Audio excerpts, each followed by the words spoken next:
was luckily not so much rain Yeah, when I yeah. came. Otherwise, you don't feel like stepping out. Yeah, it's like, I didn't even get the car. I just came by cab. I was like, fuck it, I'll call for the car later. चलिए.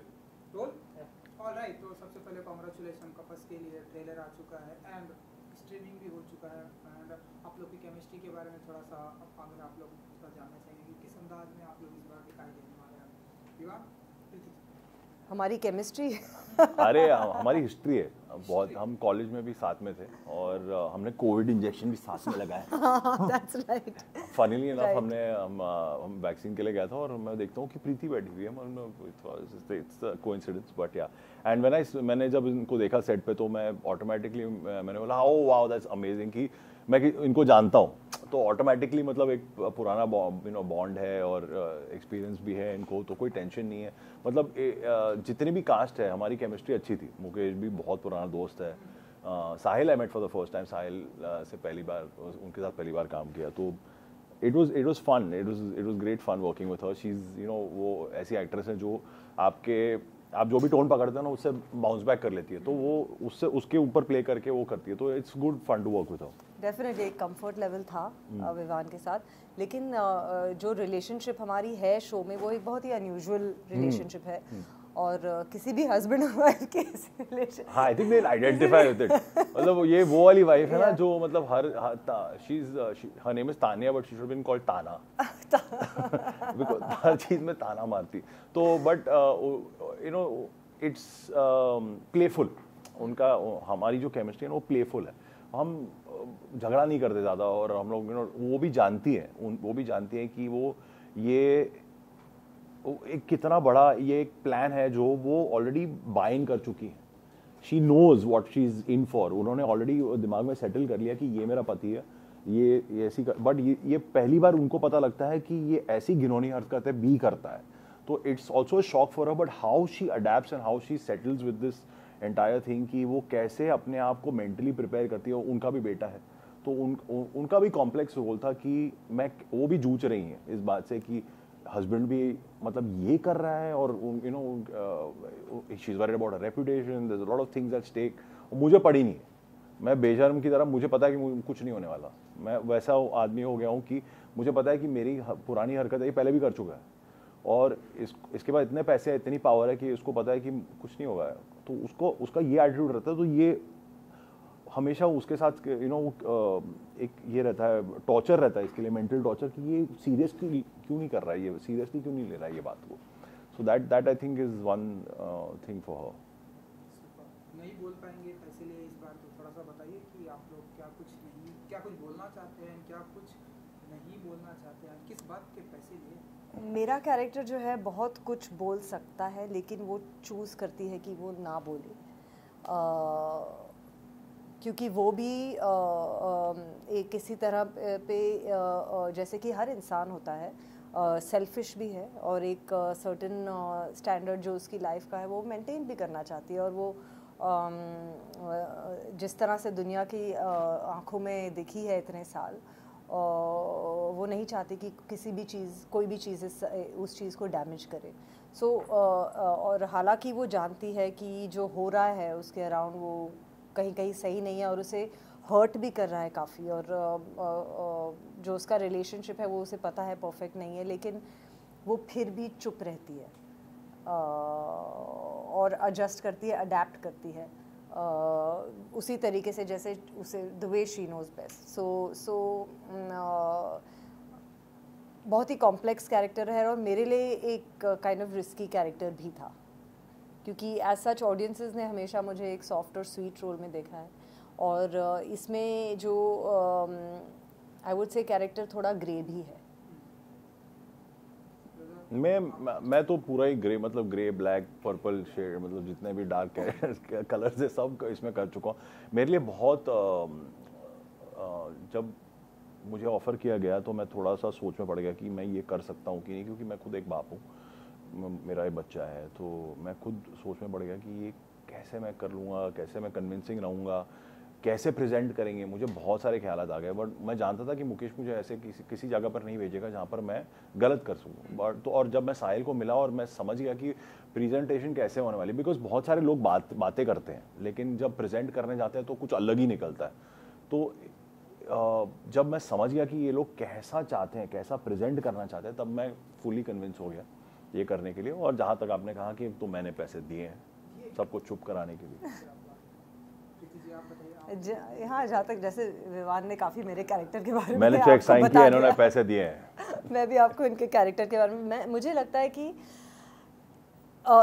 इस role को accept करने में विवान ने एक बहुत ही courageous decision लेकिन बहुत ही इंटेलिजेंट डिसीजन लिया, क्योंकि एक ऐसा रोल बहुत ही कम आता है जिसमें आप ऐसा परफॉर्मेंस कर सकें जो लोगों को हिला दे, जो एक इंसान को शेक करके रख दे कि ये भी हो सकता है। और so I think it was a very brave move on Vivan's part, and I think जिस तरह से उन्होंने प्ले किया है, बहुत कम एक्टर्स इसे इस तरह से प्ले कर सकते थे इतनी कन्विंसिंगली और इतने जिस तरह से उन्होंने प्ले किया। So I would like to, I think it's great that you accepted the role, and बस I feel मैं चाहता था कि वो लोग ना जब वो इस आदमी को देखें तो वो इस बात को समझ जाए कि वो बच्चा किस चीज़ से गुजर रहा है।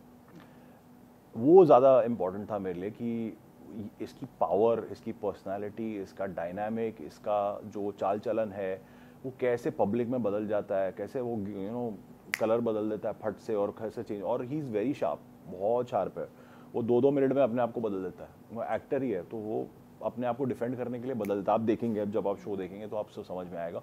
और मैं चाहता था कि लोग जैसे ही वो स्क्रीन पे आए ना और जैसे वो करें तो लोग अनकंफर्टेबल हो जाएं, क्योंकि यही एक आपको दिखाता है कि ये कैरेक्टर सक्सेसफुल है, कि ये लोग अनकंफर्टेबल हो गए हैं इसको देख के। और इसकी ये मतलब जिस तरह से वो पेश आ रहा है, तो I had to switch myself off. मतलब मुझे अपना दिमाग बंद करना पड़ा और रोल में पूरी तरह घुसना पड़ा। बिकॉज अगर मैं दिमाग चालू रखता तो मैं 4 बार अपने आप को सोचता, 4 बार अपने आप को डाउट करता कि ये मैं ज़्यादा तो नहीं कर रहा हूँ, ये ज़्यादा हो गया, ये कम हो गया, ये हो गया, ऐसा हो गया। तो I just switched off and I just went with a natural instinct and I decided to do what I thought would be like a old school villain, like somebody who is just this person. वो ये वही इंसान है। मतलब ही कोई excuse नहीं बनाता इसके लिए, कोई अपॉलॉजी नहीं करता। इसको भी जब ये इनको पता लगता है इसके बारे में तो ये मेरे से पूछती हैं तो ये बेशर्मी से जवाब देता है। इसको सिर्फ इसकी अगर विक्रम बजाज की एक वीकनेस है तो वो उसका बेटा है, क्योंकि वो नहीं चाहता कि उसके बेटे के सामने ये सब बातें बाहर आए। कि एक इमेज उन्होंने अपने बेटे के लिए भी बना के रखी है। हर पेरेंट चाहता है कि वो अपने बच्चे का हीरो बने। तो he is also and public main thing obviously, because he is a public he is a public persona. तो वो चाहता है कि पब्लिक में ये बात ना निकल आए क्योंकि उसकी पिक्चर को इफेक्ट होगा। तो besides this he doesn't care, just doesn't care. He just says that मेरी इमेज नहीं खराब होनी चाहिए, बेटे को नहीं पता चलना चाहिए यार, ये सब अनकंफर्टेबल हो जाएगा घर पे। वो I don't want him to look at me differently, because ये सब एक्स्ट्रा करिकुलर एक्टिविटीज़ जो मेरी हैं वो मेरी रहनी चाहिए। तो ये जब बातें सब बाहर निकलती हैं तो उसकी लाइफ में कैसे तनाव आ जाता है। तो ये आई थिंक ये मेन कहानी ऑल्सो एक एस्पेक्ट है और मेरे कैरेक्टर का। लास्टली प्रीति जी, आपने तो बहुत सारे किरदार हिंदी सिनेमा में आपने किया है, बहुत सारे किरदार आपने किए, लेकिन जब इस तरह से किरदार आपको मिलता है तान्या का, तो क्या कुछ वर्कशॉप करना पड़ता है आपके लिए, क्या कितना चैलेंजिंग होता है आपके लिए? देखिए, मैंने एक वर्कशॉप तो नहीं करना पड़ा, लेकिन मेरे लिए बहुत ही चैलेंजिंग रहा, क्योंकि एक फिल्मी दुनिया से बाहर निकलकर एक रियल जैसा एक कैरेक्टर, जो एक लेडी अगर इस सिचुएशन में अपने आप को पाए तो वो सच में कैसे रिएक्ट करेगी। क्या वो चिल्लाएगी और सब कुछ जो है, जो वो जानती है, क्या वो छोड़ देगी, और क्या वो अपने बेटे को सब कुछ बता देगी। क्योंकि तान्या एक ऐसे सिचुएशन में और वो चाहती है, जब उसके बेटे को भी पता चले तो वो चाहती है कि वो बोलती है उसे कि उसे ऐसा लगता है कि उसे भी उसकी तरह ही एडजस्ट करना चाहिए, उसकी तरह ही रिएक्ट करना चाहिए, उसकी तरह ही सिचुएशन को एडजस्ट कर लेना चाहिए और संभाल लेना चाहिए सिचुएशन को। लेकिन एक जो उसका बेटा है वो ऐसे नहीं सोच सकता या ऐसे नहीं सोचता। सो काफ़ी दुविधाएं हैं, काफ़ी कॉम्प्लेक्सिटीज़ हैं कैरेक्टर में, और काफ़ी टाइम मेरे डायरेक्टर साहिल सांगा को मुझे रेन इन भी करना पड़ा, थोड़ा बोलना भी पड़ा कि अगर आप रियली इस सिचुएशन में होते तो आप ऐसे रिएक्ट नहीं करते। तो ये एक और जैसे कि मैंने कहा मेरे बिलीव्स के, मेरे प्रिंसिपल्स के बिल्कुल एक खिलाफ सिचुएशन है, तो वो भी I had to be against my nature quite a lot. जो मेरा नेचुरल, जो मेरा नेचर है उसके काफ़ी अगेंस्ट भी मुझे जाना पड़ा। इसलिए शो में बहुत दारू पीती है। जब भी टेंशन आती है तो हाँ दारू पी के, और क्योंकि दैट्स द वो पीकर ही अपने आप को थोड़ा बहुत एक्सप्रेस कर सकती है अपने हस्बैंड के सामने, थोड़ा बहुत उनको जो बोल सकती है वो अपने हस्बैंड को प्राइवेट में बोल देती है, क्योंकि पब्लिक में तो उसे एक इमेज मेंटेन करके रखना है। वो बिकॉज जब भी ये लड़ती है तो मेरा एक ही सवाल होता है, तो क्या कर लेगी, छोड़ेगी मुझे, क्या कर लेगी, जाओ। तो वो एटीट्यूड मेरा है। तो इसको वो क्या करती है, वो अपने उसकी जितनी ताकत है उसके अंदर वो खिलवाड़ करती है। मतलब वो क्या कर सकती है, ताने ही मार सकती है, और वो ऐसा तो वो करती है, और वो अपने बच्चे को प्रोटेक्ट करने की कोशिश करती है ये दुनिया से, लेकिन इवेंचुअली मतलब सब कुछ खुलासा ही हो ही जाता है। चलिए सोनी लीव पर स्ट्रीमिंग हो चुका है, कुछ कहेंगे ऑडियंस को? प्लीज कफस देखिए, ये एक अलग शो है, बिल्कुल अलग, सबसे एक इम्पॉर्टेंट सब्जेक्ट है, बहुत ही इम्पॉर्टेंट मैसेज है इसका, और हम चाहते हैं कि आप ये शो देखें, इसे एंजॉय कीजिए, और हमें मतलब आप टैग कीजिए, पोस्ट कीजिए प्लीज़, हाँ, और हमें बताइए, और हमें डीएम भी कीजिए कि आपको क्या अच्छा लगा, क्या नहीं अच्छा लगा। We will be happy to reply. बहुत फास्ट मूविंग शो है, जिसने भी देखा है बोला है कि एक सिटिंग में देख ली है शो। एंड एक शो है, एक टॉपिक है जिसके बारे में हम सबको बात करना, एज अ सोसाइटी बात करना ज़रूरी है। सो डेफिनेटली देखिए, and like Vivaan said, do let us know what you liked. Thank you so much. Thank you. Thank you.